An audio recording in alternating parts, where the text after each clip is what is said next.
morning, everybody. Good morning. I hope that you guys have got a bit more than a voice left than I have.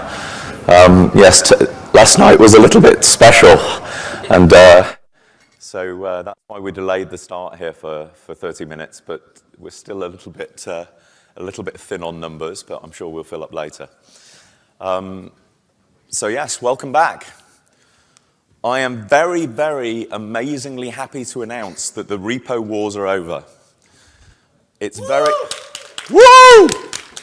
So it's very sad that Terry is not here, because I would love to bring him up here, because myself and Terry and Labs and Co-op have been having ongoing discussions about this issue for many, many, many months. As everyone knows, it has been a very divisive and painful time, but it's over. The Ethereum project repo is now archived.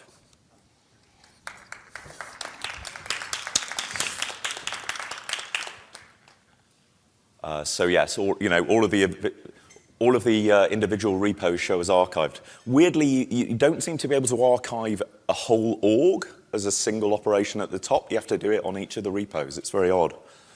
But there we go. That's where we are. That's done. Second thing, last night, Yaz and myself spent a good chunk of time with the IOHK team.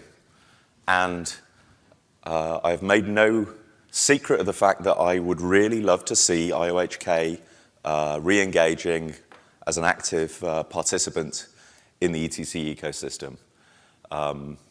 You know, that the Mantis client, as Aaron highlighted yesterday in his Ethernode talk, is one of the most performant and smallest footprint clients that we have. It's a very neatly written, well-engineered bit of code that was written by scratch. You know, IOHK spent, he was saying, $1.5 million on it. They spent the best part of 2 years building that from scratch. When IOHK engaged in Classic during the very early days, something that Charles said was that to build a really good client, to really call yourself a core developer, you have to build a client. You have to really understand, from the ground up what you're doing. So rather than taking over or adapting one of the existing clients, IOHK chose to hire highly skilled, highly desirable Scala clients. I think it was a team of about 7 or 8 people.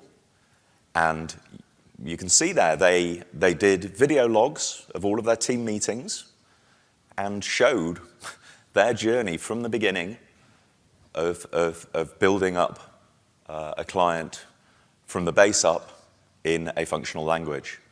And, they basically got to the end of that journey of getting the thing going on Classic.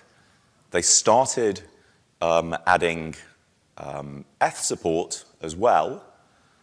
That never got to release, basically because they came to that decision point at the end of last year, really where things were very much more fractious here than they are now. And really, Charles, came to the conclusion, well, what's the business model going to be? And if I'm going to be continually shouted at and, coming into this